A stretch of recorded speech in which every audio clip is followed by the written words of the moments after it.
할렐루야. 우리 옆 사람과 함께 인사 나눴으면 좋겠습니다. 당신이 있어서 예배가 더욱더 아름답습니다. 인사 나눠보시죠.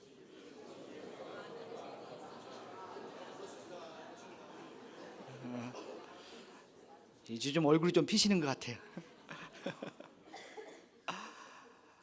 저는 1995년도 11월에 그 강원도 철원 전방 접근산이라는 산에서 이제 군생활을 했던 기억이 나는데, 그때 접근산 산 정상에 이렇게 안 쓰는 창고가 하나가 있었습니다. 거기 예배당이 없어서 그 창고에서 예배드렸던 기억이 납니다. 우리 군목 목사님 또 군종병이 없는 그냥 사병들끼리 몇 명이 모여서 그렇게 예배드렸었는데, 창문이 없는 창고였는데 그 창문 밖으로 북한 땅이 보였던 기억이 납니다. 그래서 예배드렸던 그때가 지금 벌써 많은 시간이 지났는데, 참 우리 한국 교회가 또 우리 민족이 하나님께서 귀하게 쓰시는 것은 그렇게 세계 어느 곳에든지 아까 기도 가운데 말씀하셨던 것처럼 저 물속에서도, 그리고 저 전방에 있는 산 꼭대기에서도 동일하게 하나님께 예배하면서 이 민족을 위해서 기도했던 그 모든 기도가 하나님께서 우리 민족을 지키시고 인도하시는 길이라 믿습니다. 이 태극기를 보니까 마음이 참 좋습니다. 저희가 1년에 딱 한 번 한국말을 하는 적이 있는데, 그게 언제냐면 11월 마지막 주가 저희 교회, 파라과이 교회 창립 기념 주간인데 3일 동안 예배를 드립니다. 금, 토, 일 3일 드리는데, 어린이 헌신 예배, 그 다음에 청년 헌신 예배, 그 다음에 장년 헌신 예배를 드리는데, 그 예배 시간에 맨 처음에 하는 게 뭐냐면 국기를 들고 들어오는 시간이 있습니다. 파라과이 국기를 들고 파라과이 국가가 울려 퍼집니다. 그리고 파라과이 국기가 딱 들어오면 그 다음에 우리 성도님들께서 선교사 배려해 준다고 한국 국기를 들고 또 한국 국가를 틀어서 애국가를 부를 때, 제가 전 교인들보다 큰 목소리를 부릅니다. 혼자서 열심히 애국가를 부를 때마다 눈물이 안 났던 적이 단 한 번도 없었던 것 같아요. 제가 그렇게 애국심이 투철한 건 아닌데, 외국 땅에서 우리 국가를 부를 때마다 하나님께서 우리 민족을 이렇게 사랑하셔서 이 지구 반대편까지 선교사를 보내서 이렇게 이분들로 하여금 한국 국가를 듣고 또 많은 영혼들이 구원받는 데 쓰임게 하셨다는 것을 생각할 때마다 가슴이 뛰지 않았던 적이 단 한 번 없었는데, 또 이렇게 또 이곳에서 또 대한민국 국기를 보니까 참 마음이 좋습니다. 저는 이 시간 길지 않은 시간이기 때문에 잠깐 저희가 어떤 사역을 하고 있는지, 그리고 오늘 말씀이 어떤 건지 잠깐 나누는 시간을 가졌으면 좋겠습니다. 사실 엄마가 해주는 밥이 피와 살로 가는 겁니다. 식당에서 아무리 맛있는 거 먹어도 그거는 그냥 잠시 맛있는 것 뿐이지요. 근데 엄마가 해주는 밥 먹어야 건강해지는 것처럼 우리 목사님을 통해서 계속 말씀을 잘 공급받으시고요. 이 시간에는 잠깐 외식한다고 생각하시고 들어주셨으면 감사하겠습니다. 왜냐하면 제가 21년 동안 한국을 떠나 있다 보니까 한국말 하는 것이 굉장히 조금 어색하고 힘듭니다. 차라리 그냥 스페인어로 하라고 하면 좋겠어요. 그래서 제가 많이 이렇게 떠듬기도 하고 이렇게 실수하기도 합니다. 여러분 용서하시고 들어주셨으면 감사하겠습니다. 혹시 영상이 가능하시면, 화면이 가능하시면 저희 파라과이 사역에 대해서 설명을 해주셨으면 좋겠습니다. 저기는 저거 뭘까요? 이과수 폭포입니다. 와, 그러시죠? 네, 저희 집에서 가까이 있습니다. 그래서 산책을 이과수 폭포로 갔죠. 부러우시죠? 이과수 폭포가 저희 사진에는 안 나오지만 어마어마하게 압도적으로 큽니다. 마음이 힘들고 어려울 때마다 그곳에 가서 서 있으면 하나님께서 그런 마음을 주시는 것 같아요. 네가 가지고 있는 걱정, 근심 이런 것들 우리 아버지께서 얼마나 크시냐, 그곳에서 탁 던져놓고 이렇게 마음에 이렇게 씻음을 받고 올 수 있는 좁은 저희 놀이터입니다. 네, 넘겨주십시오. 파라과이는 지구 반대편에 있는 남미의 한 복판에 있는 조그마한 나라입니다. 조그마해 보여도 남한의 4배 정도 크기고요. 인구는 한 7분의 1 정도 되는 그런 나라입니다. 어느 분들이 자꾸 물어보세요. 선교사님 왜 하필 파라과이 가셨어요? 지구 반대편 제일 먼 나라, 비행기도 3번 타야 되고 비행기로 가려면 36시간씩 걸리는 그런 나라에 왜 갔습니까? 라고 물어보세요. 물어보시는 이유는 뭔가 드라마틱한 뭔가 콜링이 있을 줄 알고 물어보시는데, 드라마틱한 콜링은 없습니다. 이유는 저희가 제일 멀어서입니다. 제가 믿음이 없는 걸 제가 잘 알잖아요. 선교사를 어려서부터 헌신했는데 어디로 갈까? 주님 어디로 갔으면 좋겠습니까? 라고 했을 때 제 믿음 없음을 보고, 그러면 믿음이 없기 때문에 가까운 데 있으면 힘들면 돌아올 것 같아요. 그러면 안 되지. 그러면 제일 멀리 가자. 제일 멀리 가면 힘들어도 못 도망오잖아요. 실제적으로 이런 상황이면 이제 다 포기하고 가는 게 맞아. 누구나 다 인정할 수밖에 없는 그런 상황이 여러 번 있었습니다. 근데 저기 있으니까 그렇게 여러 번 있어도 올 수가 없더라고요. 그래, 그냥 오늘 하루도 버티자. 주님께서 버티면 주님께서 이 길을 열어주시겠지 해서 버티고 버텼더니 21년이 됐습니다.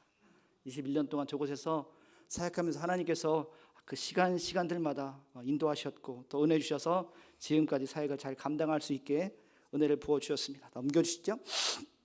저 주 사역은 원주민 목회 사역입니다.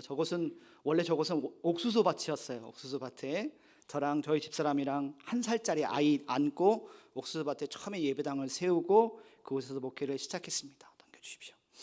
네, 저희 교회 교인들 예배드리고 있는 센터교회 교인들 모습입니다. 네, 제가 좋아하는 사진입니다. 왜냐하면 저 속에 저희 아이가 있기 때문에 그렇습니다. 저기 여러분 보시기에 이쪽이죠? 이쪽에 하늘색 옷 입고 손 들고 있는 얼굴 까만 아이가 저희 아이입니다. 네. 1살 때 이렇게 안고 이렇게 갔는데 지금 3월이 되면 한국에 있는 대학교에서 4학년이 됩니다. 적지 않은 시간이 지났는데 저희가 처음에 이제 원주민 마을에 살 때였습니다. 이제 원주민 마을은 뭐 휴지 하나를 살려도 1시간 동안 나가야 되는 그런 아주 오지였는데 이 더운 지역이다 보니까 그곳에 많은 벌레들이 있습니다. 특별히 사람의 피를 빨아먹는 벌레들이 많은데 피만 빨아먹고 가면 감사한데 이게 얘네들이 피를 빨아먹고 흔적을 남게 거기다 알을 낳아요. 사람 몸에다가. 특히 이제 아이들이 살이 보들보들하고 좋잖아요. 그러니까 손톱 옆에 발톱 옆에 보들보들한 게 폭 놓고 거기다 알을 낳으면 이게 까맣게 일어납니다. 이걸 빨리 제거하지 않으면 이 벌레가 부화해서 몸을 타고 다니기 때문에 빨리 제거하는 것이 제일 중요합니다. 그러면 아이가 깨어 있을 때는 이걸 못 하니까 아이가 잘 때 한 사람은 누르고 엄마나 아빠는 한 사람은 누르고 한 사람은 이제 대바늘로 이렇게 파내는 것을 계속해서 했습니다. 그러니까 아이가 그거에 대해서 좀 트라우마가 있는 것 같아요. 지금도 잘 때 건들면 되게 싫어해요. 그때 그런 마음, 그런 기도가 나오더라고요. 주님, 엄마나 아빠는 헌신해서 본인이 헌신해서 그곳에 갔는데 이 아이한테 물어본 게 아니잖아요. 그리고 이 아이가 엄마 아빠 저도 갈래요라고 같이 따라갈래요라고 동의를 구하고 온 게 아니라 그냥 이 아이는 그냥 엄마 아빠가 따라서 온 거잖아요. 얘 의지로 온 게 아니잖아요. 그래서 하나님 이 아이를 좀 잘 키워주세요. 저희가 이곳에서 키울 수가 없습니다. 병원이 있는 것도 아니고 약이 있는 것도 아니고 하나님께서 키우셔야 됩니다라고 기도했던 것을 하나님께서 다 들어주셨어요. 그래서 지금까지 단 한 번도 아프지 않고 잘 건강하게 그곳에서 초등학교, 중학교, 고등학교 마치고 한국에 있는 대학교로 들어올 수 있게 지금까지 잘 지켜주셨습니다. 그때 그 순간에는 이야기가 좀 어려웠었어요. 하나님께서 왜 이곳에 보내셔서 이 아이로 하여금 이런 아픔을 주시는가 생각했는데 지나고 나서 보니까 하나님께서 이 아이를 통해서 이 사건들을 통해서 이 아이에게 마치 우리들 몸에 백신을 놓는 것처럼 하나님께서 건강한 백신을 도와주셔서 잘 키워주셔서 저 사진을 볼 때마다 그때가 생각이 나서 저 사진을 저기다 집어넣어 보았습니다. 자, 넘겨주시죠. 네, 저기 세례 주는 장면이고요. 네, 넘겨주십시오. 네, 그리고 이제 세워진 지교회들 전도 집회하는 장면이네요. 자, 넘겨주십시오. 이것이 저희 주사역입니다. 저희 주사역은 예배가 없는 곳에 예배를 있게 하는 것입니다. 선교는 간단합니다. 선교가 뭐 여러 개 복잡하게 설명할 수 있는데 선교는 한마디로 할 수 있습니다. 예배가 없는 곳에 예배를 있게 하는 것이 선교입니다. 파라과이는 중남미가 그렇지만 복음 전도의 자유가 열려 있습니다. 어디 핍박받고 박해받는 나라처럼 복음을 전하는 것이 금지되어 있는 나라가 절대 아닙니다. 얼마든지 복음을 전할 수 있고요. 또 모든 것이 언어가 스페인어로 통일되어 있기 때문에 복음을 전하는 것이 너무너무 자유로운 것이고 얼마든지 할 수 있는 것인데 문제는 복음을 전할 수 있는 전도자들이 너무 부족합니다. 도시권에서는 교회가 있고 예배당이 있지만 시골로 들어가면 교회도 없고 예배당도 아무것도 없습니다. 그냥 사람들이 태어나서 그냥 살다가 복음 듣지 못하고 죽어갑니다. 복음을 전할 수 있는 자유가 문이 열려 있음에도 불구하고 그래서 저희가 그런 지역들을 찾아다니면서 복음을 전하는 것이 저희 주의 사역입니다. 그래서 그곳에서 어느 한 지역에서 이제 사람들을 초청을 합니다. 거기는 또 좋은 문화가 뭐냐면 초청을 하면 한 번은 와서 얼굴을 비춰야 됩니다. 우리나라 옛날 시골에 무슨 잔치 있으면 가서 얼굴 한번 비추는 것처럼 저희가 3일, 4일, 5일 집회를 하면 해가 지면 시작해서 그 다음 아침에 해 뜰 때까지 하거든요. 그러면 그 중에 이제 한 번 와서 뭐 얼굴을 비친다고 생각하고 왔다가 주님께서 그의 마음을 만지시죠. 그럼 그 가운데 예수님을 영접하고 그리고 예배 공동체 안에 구성원으로 들어오는 그런 일들이 벌어집니다. 그러면 그분들을 모아서 함께 예배드리고 그리고 그 중에서 가장 신실한 한 사람을 그곳에 사역자로 세웁니다. 한국은 교회 목사님들이 계시잖아요. 근데 저희는 그 많은 예배 공동체들 가운데 목사님들이 없어요. 그러면 좀 생소한 단어죠. 한국에서는 잘 듣기 어려운 단어인데 담임 집사님, 담임 장로님, 담임 권사님, 평신도 분들께서 성도님들께서 그 지역을 담당해서 목회 사역을 합니다. 이분들은 다 자기 직업이 있습니다. 주로 이제 농사를 짓는 분들입니다. 일주일에 3, 4일 농사 짓고 시간 내 가지고 신방하고 전도하고 또 말씀 준비해서 말씀 전하고 이런 일들을 계속해서 해나가고 있습니다. 그리고 이분들이 모여서 2년, 3년, 4년, 5년 되면 이제 준비가 되어지는, 어떤 준비가 되냐면 그들 마음 가운데 이곳에 우리의 예배당을 세웠으면 좋겠다. 보통 이제 마을의 어떤 광장에서 또는 마당에서 또 어느 집에서 처마 밑에서 이렇게 예배를 드리는데, 그것이 아니라 이제 우리가 우리의 예배당을 세웁시다. 그러면 그들 마음 가운데 땅을 기증을 하고, 그리고 그곳에 있는 모든 성도들이 힘을 합쳐서 함께 예배당들을 세워나가는 일들을 진행해 나가고 있습니다. 그러니까 저희가 또 한국이나 또 어디에서 또 연락이 오면, 후원이 들어오면 그것을 가지고 자재를 사서 저희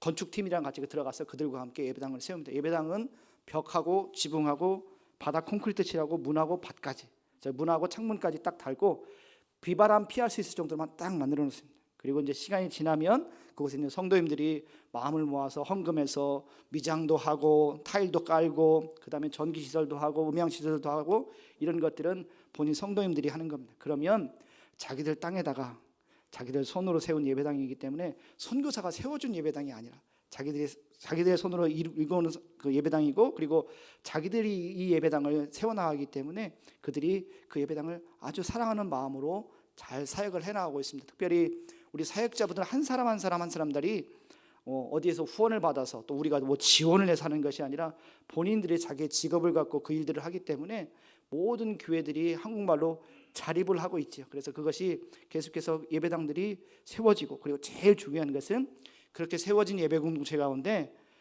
당신들이 알고 있는 더 깊은 곳에, 저 숲속에, 더 정글에, 더 깊은 마을에 살고 있는 아직도 복음을 듣지 못한 사람들에게 가서 복음을 전할 수 있는 전도자로 세우는 일들을 가장 중요하게 생각합니다. 그래서 저렇게 그 마을의 광장에서 이렇게 사람들을 불러 모아서 전도 집회를 하는 경우도 있고요. 넘겨주십시오. 저렇게 원주민 마을에 들어가서 원주민 그 공동체가 들어가서 말씀을 전하는 경우도 있고요. 계속 넘겨주십시오. 네, 이렇게 저런 모습으로 이렇게 아이들 와서 듣고 있고, 저렇게 마을에서도 전하고 있고, 네, 저렇게 이제 한 마을에 광장에 가서 그렇게 해서 아까 말씀드린 것처럼 그렇게 예배 공동체가 세워지면 저희가 이제 예배당이죠. 저게 야외 예배당입니다. 앞에 강대상 있고 장의자 있고, 그리고 저희 망고나무 밑에서 이렇게 예배를 드리다가 이제 마음이 모아지면 그곳에 예배당들을 세워나가는 일들을 계속해서 진행해 나가고 있습니다. 네, 넘겨주십시오. 네, 이렇게 마을의 마당에서 광장에서 예배드리고 있는 모습. 네, 네. 저 정도 인원이 되면 이제 예배당 건축을 준비해서 시작을 합니다. 네. 그래서 저렇게 나무로 짓거나 또는요. 네, 저 팀이네요. 네, 저기 맨 앞에 있는 잘생긴 사람이 접니다. 네, 저렇게 벽돌로 짓거나 하는데 저렇게 차 하나에 나무 하나가 들어갈 정도로 저희가 그 예배당을 세우기 위해서 필요한 재정이 항상 동일한 재정을 받기 때문에 요청드리고 또 그것을 지원받기 때문에 해마다 오르는 물가에 감당하기 위해서, 그러면 우리가 어떻게 하면 될까? 정말 살 수밖에 없는 것들은 사자. 그 대신에 우리가 만들 수 있는 건 모든 걸 다 만들자. 저희가 예배 공동체, 그러니까 한국말로 따지면 교단이죠. 교단을 세운 것도 있지만 또 하나 가지고 있는 것이 무엇이냐면 목공소에 대한 사업자 등록을 갖고 있습니다. 그래서 목공소에서 그 모든 작업을 하고, 그리고 전국에서 좋은 나무들 잘라다가 허가받고 잘라다가 저기 제재소에서 잘라다가 또 저희 나무 창고가 이 예배당보다 큽니다. 그 나무 창고에서 몇 년씩 말려가지고 이렇게 작업을 하는 일들을 계속해서 진행해 나가고 있습니다. 네, 넘겨주십시오. 저렇게 나무로 지은 예배당, 그리고 그 다음 장면은요. 네, 벽돌로 지은 예배당. 보시면 간단하게 지었습니다. 벽하고 지붕하고 바닥하고, 그리고 나머지는 이제 성도님들이 채워나가는 겁니다. 이렇게 감사한 것은 2023년 저희가 모든 예배당을 벽돌로 지었습니다. 그전에는 나무로도 지었는데 나무로 지으면 크게 지을 수가 없습니다. 이게 폭이 6m 이상을 넘어가면 나무가 이 하중을 감당하지 못하기 때문에 6m까지 하는데, 6m 폭의 예배당을 세우는 그 즉시 예배당이 꽉 찹니다. 그래서 그 예배당을 헐고 다시 또 크게 지어야 되기 때문에 우리 그러지 말고 올해는 모든 예배당을 다 벽돌로 지어요. 벽돌 지으면 더 크게 지을 수가 있거든요. 그래서 2023년 이렇게 예배당을 지을 수 있었고요. 자, 저런 예배당이 성도님들이 마음 모아서 어떻게 변화시키는지 한번 보세요. 자, 그러면 저렇게 저거 밖의 모습이고요. 또 이제 안의 모습으로 이렇게 변화되어서 성도님들이 하나하나 너무 예뻐지죠, 그죠? 아까 모습과는 전혀 다른 그런 모습으로 예쁘게 예배당들이 바뀌어 나가는 모습들을 볼 수가 있습니다. 자, 넘겨주십시오. 저거는 저희 센터에서 그 지붕할 때 그 나무 미리 다 만들어가 조립한 다음에 번호 매겨서 분해해서 현장에 가져가서 다시 하는 모습이고, 저 뒤에 나무 들고 있는 아이가 저희 아이고요. 자, 이것은 저희 목공소에서 제가 만드는 장면입니다. 문이나 창문이나 뭐 의자나 하여간 나무로 할 수 있는 모든 것들은 저곳에서 다 만들어서 사용을 하고 있습니다. 네, 이거는 처음에 들어갈 때 모습이고요. 네, 저것도 봉헌 예배 때 테이프 풀고 들어갈 때 모습이네요. 요거는 이제 한 교회 가운데 봉헌 예배 때 드린 사진이네요. 봉헌 예배 때 제가 했던 설교가 기억이 납니다. 여러분, 우리 예배당이 꽉 찼습니다. 자, 내일부터 이 옆에다 더 크게 지읍시다 했던 그런 것입니다. 네. 네, 이분들은 저에겐 보배 같은 분들입니다. 제가 가장 존경하고 가장 사랑하는 사람들입니다. 우리 사역자분들입니다. 선교사는 에어컨 나오는 차 타고 이렇게 다니고 있지만 저분들은 걸어서 또는 말 타고 또는 오토바이 타고 그 많은 곳들을 다니면서 사람들을 전도하고 신방하고 또 자기 일에 가면서 또 일에서 받는 그 조금 그걸 가지고 또 가난한 사람들을 나누고 섬기는 정말 귀한 분들입니다. 저희가 그분들에게 뭘 지원하거나 도와주거나 이런 걸 일절하지 못하고 저분들이 스스로 그 모든 것들을 잘 감당하는 귀한 분들입니다. 저는 저분들 앞에 서면 되게 부끄러워요. 나중에 하나님 나라에 가면 저는 감히 쳐다볼 수 없는 저 높은 곳에서 주님과 아주 가까이 있을 귀한 분들입니다. 저에게는 가장 소중한 분들, 우리 현지인 사역자분들 모습이네요. 넘겨주십시오. 저희가 아까 말씀드린 것처럼 담임 집사님, 담임 권사님, 담임 장로님이다 보니까 이분들이 예수님 믿은 지 얼마 안 돼서 성경에 대한 지식들이 굉장히 많이 부족합니다. 열정이 넘치죠. 남미 사람들 막 그렇잖아요. 그런데 그것을 성경에 대해서 너무 모르기 때문에 이분들이 그러면 성경을 가르치자 해서 처음에 성경학교를 시작을 한 거죠.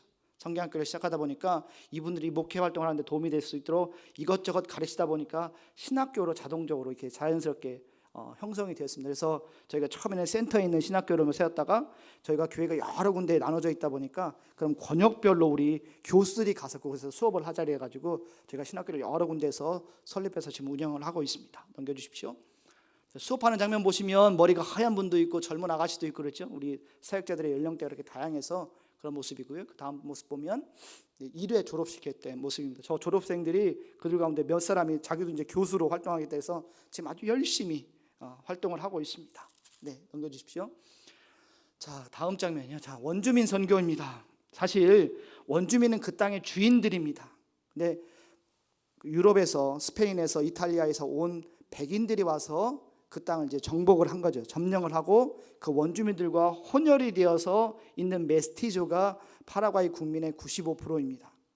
그리고 저 사람들은 원래부터 그 땅의 주인이었는데 백인들과 섞이지 않고 그들의 보호구역 안에 또는 그들의 숲속에서 살고 있는 사람들입니다. 이 사람들은 백인이 들어가면, 백인 선교사가 들어가면 다 숨어버립니다. 왜냐하면 자신들의 조상을 죽였던 사람들이기 때문에 백인 선교사가 원주민 선교를 하기가 굉장히 어렵습니다. 근데 저는 어때요?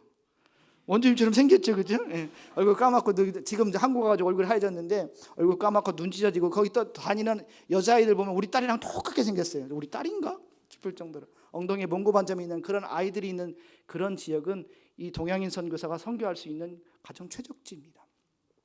처음에 딱 들어갔어요. 들어가는데 분위기가 이상해요. 거기는 원주민들은 반응을 하지 않고 얼굴에 표정들이 없습니다.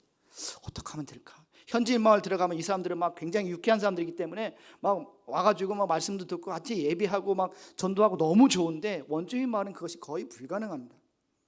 어떻게 하면 좋겠습니까? 하나님 기도하는 가운데 눈을 열어서 보여주신 게 뭐냐면 그 뛰어다니는 아이들 보니까 신발도 안 신고 뛰어다니면 전기도 없고 아무것도 없는 지역이거든요. 뛰어다니는 아이들 보니까 머리에 상처가 있는데 고름이 생겨가지고 이걸 그대로 치료가, 왜냐하면 약국과 병원이 없기 때문에 그냥 내버려 두는 겁니다. 야, 저 아이들을 좀 치료했으면 좋겠다 싶어서 아이들 불러가지고 고름 짜내고 닦아내고 그 아목스실린 500mg 4분의 1로 나눠가지고 딱 먹이면 그 다음 주 가면 깨끗하게 나와 있습니다. 약을 한 번도 안 써본 아이들이 이게 소문이 나버려가지고 동네 사람들 다 오고 옆 동네 와가지고 토요일마다 5시간씩 앉아가지고 한 거라고는 예수님 하나님 한마디도 못하고 5시간씩 앉아서 고름 짜내는 것만 했습니다. 한 1년 하니까 이거 좀 속된 말로 현타가 왔어요. 내가 지금 뭐 하고 있는 거지 지금? 아니 선교사가 복음을 전해야지 와가지고 지금 고름만 5시간씩 짜내고 있는 걸 1년 동안 하니까 이게 그만해야 되겠다 싶어서 기도하는데, 하나님 저 이제 그만할래, 더 이상 안 들어갈래 했더니 하나님 침묵하되 조용하세요. 그 말은 무슨 뜻이에요? 계속 들어가는 소리잖아요. 알겠어요 주님, 더 들어가는데 오늘이 마지막입니다. 더 이상 안 들어가겠습니다. 이 시간에 현지인 마을에 들어갔으면 얼마나 많은 사람들에게 복음을 전할 수 있겠는데 왜 지금 이렇게 여기고 있습니까? 들어갔는데 그동안 한 번도 안 보였던 동네의 원로분들께서, 나이 많으신 분들께서 쫙 앉아 계세요. 기다리고 계시면서 하는 얘기를 들었습니다. 우리는 지난 1년간 당신을 지켜봤습니다. 어디서 지켜봤는지 모르겠지만 지켜봤대요. 그리고 당신이 우리에게 정말 필요한 사람인 걸 우리가 알았습니다. 그리고 매주마다 오는 걸 보니까 뭔가 하고 싶은 얘기가 있는 것 같은데, 내가 당신이 뭐 하는 사람인지 알아봤더니 당신이 선교사더라. 선교사가 뭘 하고 싶은지를 알겠다 해서 웃으면서 뭐 하고 싶은가 했더니 당신 이곳에서 예배 드리고 싶죠? 네, 사실은 제가 예배 드리고 싶었는데 당신도 알다시피 이곳은 당신들의 말이 곧 법이라 저는 기다리고 있습니다. 그분들이 웃으면서 그러면 이곳에 우리 함께 예배 드립시다 하고선 예배당을 세울 수 있는 땅을, 조그마한 땅 한 6,000평 정도를 줬어요. 저희는 6,000평은 이게 1,000단위는 작은 겁니다. 6,000평을 줘서 거기다가 그 예배당 세우고 사역자가 6,000평 땅에다 농사 지으면서 자기 살 수 있는 그런 공간을 딱 만들어놨어요. 예배당을 세웠는데 안에 있는 사람보다 밖에 있는 사람이 더 많은 거예요. 그럼 어떻게 해야 돼요? 벽을 다 헐어야죠. 기둥만 남기고 다 헐고 그곳에서 첫 번째 예배공동체가 세워졌습니다. 원주민 마을에 예배공동체가 세워졌고, 저희가 지금까지 세워진 모든 예배당의 한 3분의 1 정도가 저곳으로부터 시작되어졌습니다. 저 사진 보니까 저 애 울고 있죠? 제가 저 고름참 발을 꾹 눌렀더니 애가 우는 모습이네요. 네, 그 다음 장면 주십시오. 우리 마약 중독자 재활센터인데요. 저희가 남미의 가장 심각한 문제는 여러분 아시다시피 마약 문제입니다. 마약이 너무 흔하고요. 또 마약에 중독된 사람을 국가에서 어떻게 케어하지를 못하고 있습니다. 그래서 우리가 복음을 전하는 것도 중요하지만 이 사회 가운데 정말 필요한 일들을 우리 교회들이 함께 했으면 좋겠다 싶어서 우리 교회들이 함께 힘을 모아서 마약 중독자 재활센터를 세우고, 또 그곳에 사역자를 파송을 하고, 또 그리고 교회들마다 매주마다 모아서 거기 필요한 음식물이라든지 뭐 필요한 자재들 이런 것들을 공급하는 일들을 하고 있습니다. 그래서 두 곳에서 마약 중독자 재활센터를 하는데 그곳에 2명의 사역자가 사역을 합니다. 한 사람은 아침 저녁으로 예배하는 예배 사역자, 그리고 또 한 명의 사역자는 과거에 자신이 마약 중독자였었어요. 마약 중독을 벗어나서 이때쯤 되면 어떤 일이 벌어지고 뭐가 필요한지를 잘 아는 사람이 하나님이 나에게 이 사명을 주거나 하고서 그곳에 들어가서 같이 살면서 그 마약 중독자들을 케어하는 일들을 하고 있습니다. 현재 두 곳에서 마약 중독자 재활센터가 운영되고 있고요. 넘겨주십시오. 네, 넘겨주십시오. 그 다음에 파라과이는 볼리비아와 함께 가장 가난한 나라입니다. 그렇기 때문에 국내에서 일할 자리가 없어서 어른들이 외국에 나가서 일하는 경우가 많습니다. 주로 이제 스페인이나 그 주변 국가인 아르헨티나에 나가서 일하는 사람들이 굉장히 많은데 그 아이들을 내버려놓고 그래서 아이들을 케어하지 못하는 경우들이 너무 많습니다. 그래서 우리 사역자들 가운데서 선교사님 내가 이 사역을 위해서 내 삶을 드리겠습니다라고 헌신한 사람이 몇 명이 일어나서, 그러면 당신들이 이 아이들을 데려다가 먹이고 재우고 입히고 할 수 있는 공간을 내가 만들 테니까 그곳에 사역을 해라. 그래서 그분들이 그곳에서 그 아이들을 케어하면서 일하고 있습니다. 한 사람은 병원에서 일하는 사람이고 또 한 사람은 목사님인데 미용사예요. 미용사 하시면서 그 사역을 잘 감당해서 하고 있는 고아원 사역들이 있고요. 네, 넘겨주십시오. 그리고 원주민 마을에 여러분 파라과이뿐만이 아니라 남미에 있는 원주민들이 다 그렇습니다.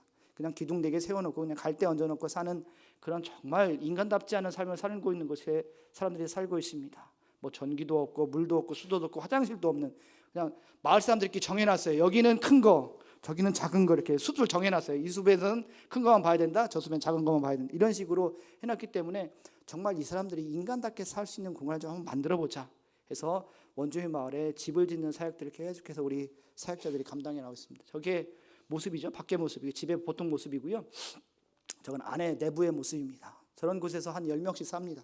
그러면 좀 사람답게 살 수 있는, 비바람 피할 수 있고 있는 곳에서 만들어보자 해서 저희가 집을 짓는 사역들을 계속해서 해나가고 있고요. 네, 그 다음에요.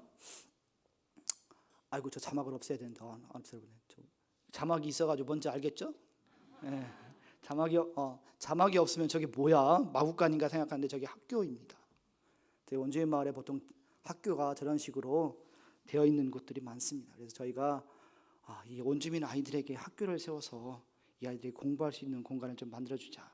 공간을 만들기만 하면 국가에서 선생님을 보내주고 또 선생님 월급을 또 책임져 주기 때문에 원주민 마을의 아이들이 학교를 다니지 않으면 스페인어를 배울 수가 없습니다. 스페인어를 배울 수 없으면 밖에 나와서 그 현지인들과 어울려서 살 수가 없어요. 그렇기 때문에 이 아이들에게 말도 가르칠 뿐만 아니라 적어도 사람답게 살 수 있는 기본적인 소양을 가르칠 수 있는 곳을 만들자 해서 저희가 초등학교를 하나, 둘, 셋, 네 곳을 세웠고요. 그리고 올해 또 한 곳을 세우려고 진행하고 있습니다. 네, 빨리 넘겨주십시오. 네, 저건 다른 반이네요. 저기 지붕 없는 반. 네. 그래서 저기 학교 세우는 모습이네요. 아이들까지 다 동네 사람 다 나와가지고 아이들 신나게 자기 학교 세운다 그렇게 일했던 모습이. 그 다음 장면 보시면 저 꼬맹이가 어깨에다 저 흙 짊어지고 바닥 깔기 위해서 이렇게 신나게 다녔던 모습들, 학교 세웠던 모습들이네요. 저렇게 세워진 학교들 모습입니다. 네, 넘겨주십시오. 세 번째는 이제 벽돌로 지은 학교에서 세 번째 학교에서 아이들 모습이고요. 그리고 저희가 이제 마지막 저희가 중요하게 생각한 중에 하나가 뭐냐면 병원 사역입니다. 그래서 의료 사역을 위해서 저희 병원도 세우고 그리고 예비 의사들을 지금 많이 훈련시켜서 지금 교육을 시키고 있습니다. 그래서 이 사람들을 데리고 의료팀을 꾸려서 파라과이 전국을 다니면서 복음도 전하고 또 치료할 수 있는 일들을 그래서 진행해 나가고 있습니다. 여러분께서 생각나게 하실 때, 주님께서 여러분 마음까지 생각나게 하실 때 이 파라과이 선교를 특별히 올해 저희가 목표가 저희가 허가를 받는 겁니다. 이 허가 받는 방법은 간단한데 저희가 그 방법을 안 써서 지금 정식적으로 하다 보니까 좀 시간이 걸립니다. 사람들에게 그 허가 담당 공무원에게 이렇게 뭔가 이렇게 약을 치면 바로 해결이 되거든요. 근데 우리가 약 쳐가면서 할 수는 없잖아요, 그죠? 그래서 지금 기다리고 있는데 기도가 많이 필요합니다. 위해서 기도해 주시면 하나님께서 이 일을 통해서 많은 영혼도 구원받고 육체도 치료받고 또 아이들에게 가르치고 또 고아원 또 마약 중독자 재활센터에 있는 모든 사람들에게 좋은 혜택을 할 수 있는 섬김을 할 수 있는 길이 열릴 줄 믿습니다. 오늘 말씀 잠깐 보도록 하겠습니다. 오늘 말씀은 우리가 이해할 수 없는 이야기가 기록되어져 있습니다. 우리도 이해할 수 없고 더 이해할 수 없는 것은 예루살렘 성도들이었습니다. 예루살렘 교회는 너무 아름다운 교회였죠. 우리가 초대교회 그러면 초대교회 모범, 표본이 되는 것이 예루살렘 교회입니다. 그 안에서 서로가 서로의 것을 나누어서 공용하고 정말 아름답게 떡을 떼고 날마다 3,000명, 5,000명이 모이는 놀라운 곳이었습니다. 그래서 그곳에 있는 성도들이 마음이 너무 기뻤어요. 여기 너무 좋다. 이 공동체가 마치 천국같이 느껴졌을 겁니다. 그런데 어느 날 갑자기 박해가 오고 핍박이 있어서 더 이상 예루살렘 교회에 머물 수 없는 상황이 있습니다. 예루살렘 교회뿐만 아니라 자기 집과 직장과 친척을 다 놓고 다른 나라로 도망가야 되는 상황이 펼쳐졌습니다. 이해할 수가 없습니다. 하나님, 우리가 도대체 무슨 잘못을 했죠? 우린 잘못 없는 것 같아요. 왜 이런 핍박과 환란이 우리들 가운데 있습니까? 라고 이 사람들이 이해할 수 없었을 것입니다. 우리가 살다 보면 이런 일들이 너무 많지요. 하나님, 내가 지금 당하고 있는 이 고난이 도대체 왜 일어나지요? 라고 이해할 수 없는 가운데 처해 있는 경우가 많습니다. 저희가 예배당을 많이 세우다 보니까 뭐가 많이 필요하냐면 나무가 많이 필요합니다. 목재가 많이 필요한데 저희 선교센터 안에 제 뒤에 놀고 있는 조그마한 땅에서 한 3만 평 땅에다가 나무를 한 10,000그루를 심었습니다. 10,000그루를 심으면 이 나무가 거기가 토양도 좋고 또 더운 나라다 보니까 쭉쭉 잘 자랍니다. 얼마나 잘 자라냐면 나무에 나이테가 없을 정도로 잘 자랍니다. 그것을 7년 정도 지나면 큰 나무가 되는데 이거를 자르면 10,000그루에 나오면 100개의 예배당을 세울 수 있는 모든 목재가 다 충당이 됩니다. 보고만 있어도 배가 불러요. 밥을 안 먹어도 좋아. 나무가 쭉쭉쭉쭉 잘 자라는 거 보면서 1년 정도 지났는데 동네 사람이 불질러 싹 태워 먹었습니다. 그날 저녁 기도하는데 기도가 안 돼요. 도대체 이게 무슨 일이죠, 하나님? 근데 하나님께서 주신 마음은 무조건 용서라는 거예요. 무조건 용서. 제 승질머리는 안 되잖아요. 되겠어요? 그거 1년 동안 죽으라고 키운 나무를 싹 태워 먹는데 어떻게 용서가 돼요? 그 사람들이 용서해 주십시오라고 말한 것도 아닌데 용서라니까 어떻게 그래 알겠어요 주님 알겠습니다 하고 우리 사역자들 다 불러 모으고 가서 전해라. 우리 선교사님이 당신들을 용서한다라고. 그래서 그 사람들이 그 얘기를 듣자 너무 놀래가지고 이렇게 놀라운 용서가 다 있나? 아멘 할렐루야 하면 좋겠죠? 그 사람들 뭐라고 얘기했냐면 저 선교사 우리를 지금 기망하는 거다. 우리가 저 용서를 믿고 가만히 있으면 넋 놓고 있으면 저 선교사가 우리를 다 잡아갈 거야. 왜냐하면 파라과이는 사고나 예를 들어서 살인 사건이 났어요. 경찰에 청원하래요. 여기 살인 사건 났어요. 그러면 경찰이 첫 마디가 뭐냐면 그러면 우리가 출동을 해야 되는데, 출동을 하려면 우리 차에다 기름을 넣어야 되는데 기름값을 얼마 주실 거예요? 가난해서 없어요. 그럼 우리 출동 못 해요. 전화 끊어요. 근데 돈이 많으면 경찰을 100명, 200명 부를 수 있습니다. 그분들은 그렇게 생각한 거예요. 저 동양인 선교사는 돈이 많을 테니까 경찰들 다 불러다가 우리 다 잡아다가 감옥에다 집어넣을 거야. 우리 있는 거 다 뺏어갈 거야. 그러니 선교사는 혼자고 우리는 많으니까 저 선교사 하나만 없어지면 해결되는 거 아니야? 굉장히 이상한 논리죠. 그래서 거기는 총기의 자유가 있는 나라이기 때문에 총을 들고 선교사를 죽이겠다고 하는 것을 우리 사역자들이 보고 얼굴이 하얘져서 쫓아왔어요. 선교사님, 여기 있다가 총 맞아 죽을 것 같으니까 빨리 도망가라고. 근데 그날 저녁에 기도하는데 기도가 될 리가 없죠. 하나님 앞에 하소연의 사람이 이게 도대체 뭔 일입니까? 아니, 내가 나무를 심어서 그거 팔아가지고 내 주머니 채우겠다는 것도 아니고 하나님 전을 위해서 지었는데 왜 이런 일들이 벌어져? 하나님이 용서를 해서 용서했는데 왜 이런 일이 벌어지죠? 기도하는데 하나님께서 제 마음을 툭 치면서 하신 말씀입니다. 너는 도둑질한 거야. 도둑질한 거야. 화가 확 났어요. 하나님, 내가 무슨 도둑질했어요? 내가 그 나무 팔아서 내가 잘 먹고 잘 살려고 다 판 거 아니잖아요. 하나님 무슨 말씀하시냐면, 너는 하나님이 어느 한 사람이나 어느 한 교회나 어느 한 단체에 마음을 확 부어줘서 나도 파라과이 선교를 해서 뭔가 좀 헌신해야 되겠다 라는 그 마음을 확 줬을 때 아멘 하고 순종하는 사람들에게 하나님이 복을 주시려고 준비한 복이 있어요. 그런데 저는 어느 한 사람을 만나거나 어느 한 교회에 가서 건축 얘기를 하면 얘기는 안 하지만 제 마음속에 무슨 생각이 들었냐면, 내가 또 얘기를 꺼내면 이분들이 날 또 어떻게 볼까, 마치 내가 그분들에게 건축비를 구걸하는 것처럼 느껴지는 제 마음이 있어서, 물론 겉으로는 표현을 안 했죠. 근데 제 마음속에 그런 마음이 있었던 거예요. 내가 가서 구걸하느니 차라리 내가 나무 심어서 해결해 버리지 뭐. 하나님께 묻지도 따지지도 않고, 하나님 나무 심을까요 말까요 물어본 것도 아니고, 하나님 요거 좋은데, 이 방법 좋은데요? 땅도 빈 땅 있겠다. 그럼 여기다 나무 심어서 해결해 버리겠다라고 하나님께 묻지도 따지지 않고 제가 저질러 버린 겁니다. 그러니까 하나님이 내가 이 일을 통하여서 복을 주려고 준비했는데 얘가 중간에서 그걸 딱 끊어버린 거예요. 그러면서 하나님이 그걸 도둑질했다라고 표현을 하더래요. 그 얘기를 딱 듣는데 제 마음속에 딱 들킨 거 아니에요. 그날 밤에 그냥 울면서 이렇게 기도하면서 보냈어요. 그날이 지나고 그 주가 지나고 그 다음 주가 지나고 그 달이 지나고 그 다음 달이 지나자 사람들이 어떻게 할까요? 진짜 저 사람이 경찰을 부르지도 않고 고소고발하지도 않고 우리를 잡아가지도 않는 걸 그때서야 안 거예요. 그러면서 저 선교사가 한 게 용서가 진짜구나.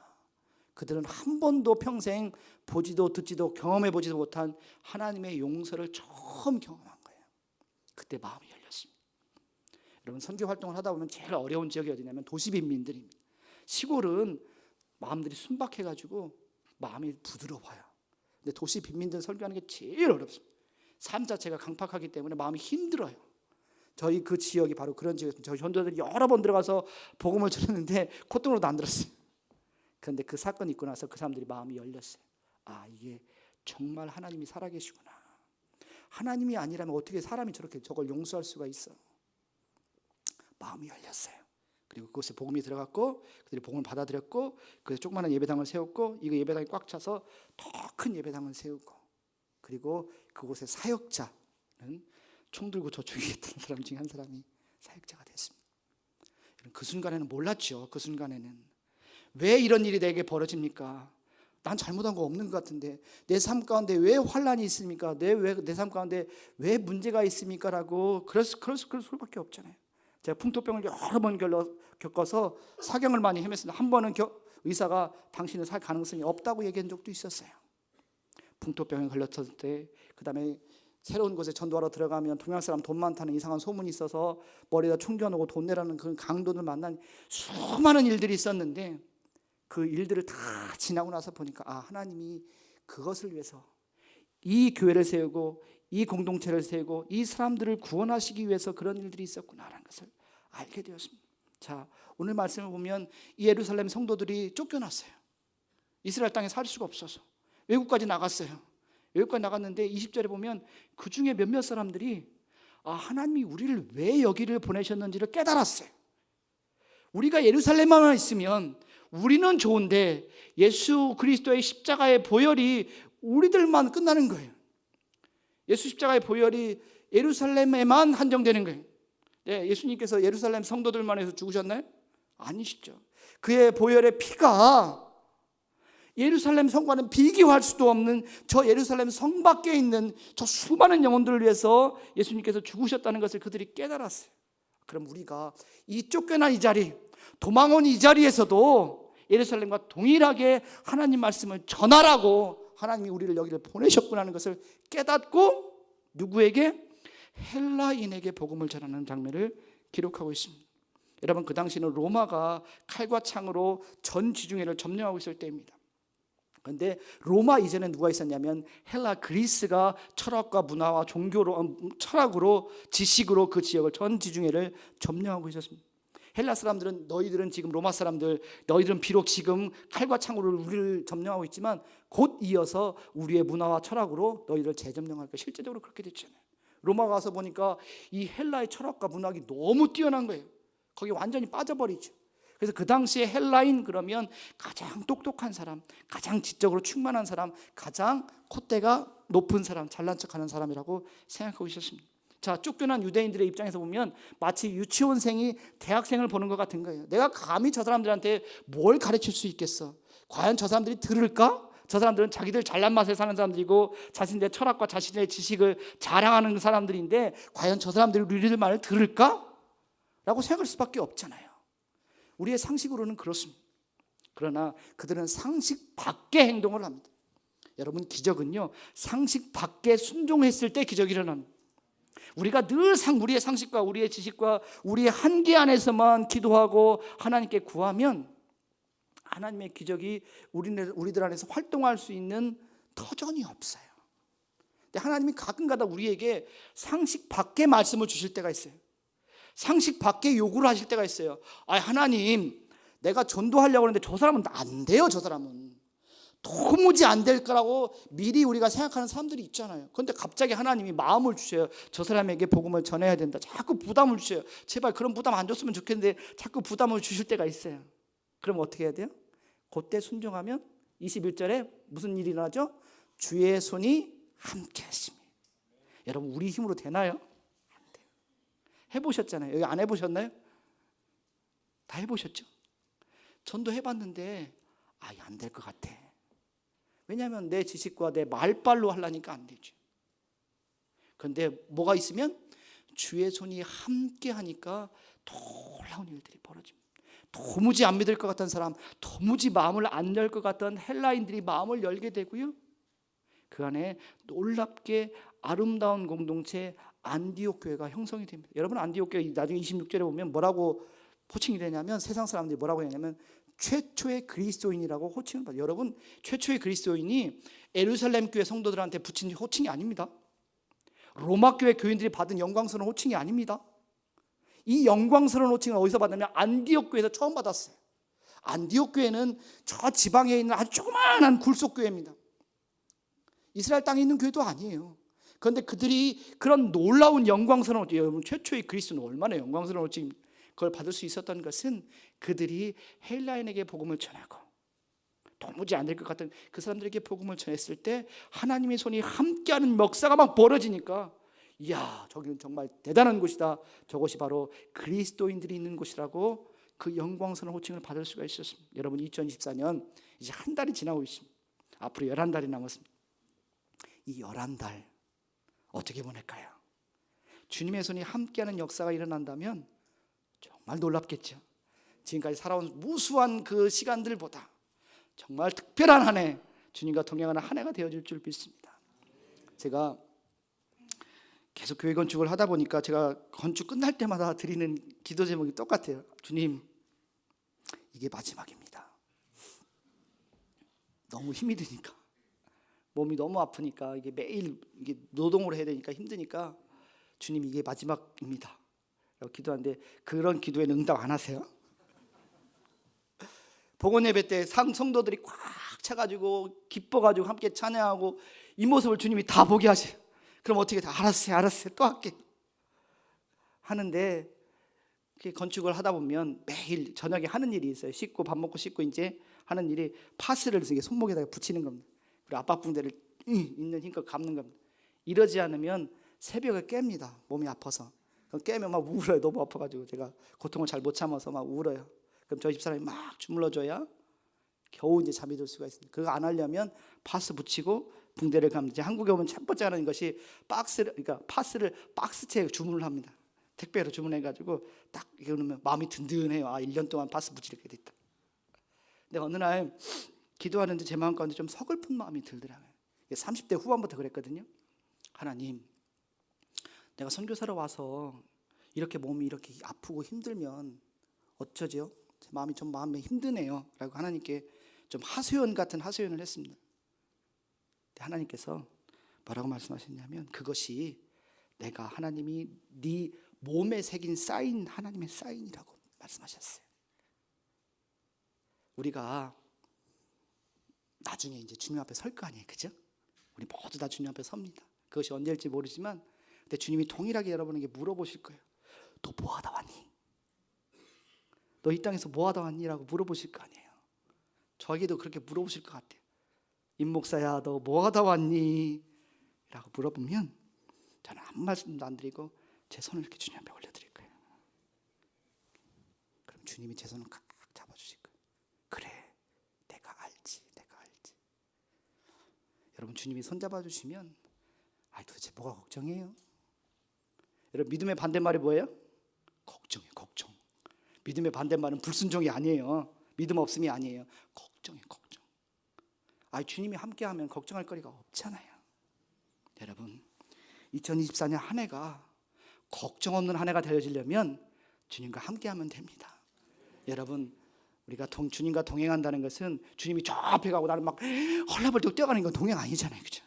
동행이라는 것은 같이 가는 거, 손잡고 가는 거, 마치 엄마가 자기 예쁜 아기 이렇게 손잡고 걷는 거, 아장아장 걷는 것처럼 그것을 동행이라고 하잖아요. 2024년 한 해가 주님과의 동행이 되어지려면 여러분, 주님이 여러분 손을 꼭 잡고 가시면 됩니다. 주님의 손이 함께하는 비결이 뭐예요? 도무지 안 될 것 같은 그 사람, 도무지 이해할 수 없는 주님의 말씀에 내가 아멘 하고 순종하면서 그것을 나아가면 주님께서 놀랍게 여러분 삶 가운데 역사하실 줄 믿습니다. 우리 시간 함께 기도했으면 좋겠어요. 주님, 2014년 한 해 정말 주님과 동행하기를 원해요. 나 혼자 내 멋대로 가는 거 가다가 넘어지는 게 아니라 주님이 손잡고 가서, 그리고 힘들고 어려운 일이 생기면서 주님이 꼭 잡아주니까 넘어지지 않고 그 일을 잘 갈 수 있도록 주님 내 손을 꼭 잡아주옵소서. 주님 손잡고 가는 아름다운 2024년 한 해가 되어질수록 주님 역사하여 주옵소서. 우리 시간 함께 한 1분 정도 함께 기도하도록 하겠습니다. 함께 기도합니다. 할렐루야. 하나님, 그렇습니다. 주님, 이 한 해 주님의 손을 꼭 잡고 가는 귀한 한 해 되어주시도록 주님 붙잡아 주옵소서. 우리가 때때로 주님의 손을 놓치고 또 주님의 손을 잡기 싫어서 뿌리치고 가다가 자빠지기도 하고 넘어지기도 하고 그 자리에서 울기도 합니다. 주님, 그런 것이 아니라 주님 손 꼭 잡고 가서 어느 상황과 어느 환경에도 넘어지고 쓰러지지 않고 주님과 동행하는 아름다운 한 해, 특별한 한 해가 되어주시도록 2024년 늘 주님과 동행하는 아름다운 한 해 되어주시도록 주님 내 삶을, 내 손을, 내 인생을 꼭 잡고 가시옵소서. 할렐루야. 하나님, 그렇습니다. 주님, 우리는 때때로 주님 손잡기 싫어서 뿌리치고 내 마음대로 내 멋대로 가다가 넘어지고 자빠져서 그 자리에서 울면서 주님을 원망할 때도 있습니다. 주님, 이 한 해는 그렇게 살고 싶지 않습니다. 이 한 해는 주님과 동행하는 한 해 되어지기를 원합니다. 주님, 내 손을 꼭 잡아 주옵소서. 내 삶을 꼭 잡아 주옵소서. 그러므로 말미암아 주님과 동행하는 행복한 한 해 되어질 수 있도록 주님께서 역사하여 주옵소서. 나의 힘으로 할 수 없음을 이 시간 고백합니다. 오직 주의 능력으로 가능함을 고백합니다. 주님, 우리 인생을 꼭 잡아 주옵소서. 감사하신 예수님의 이름으로 기도드렸습니다.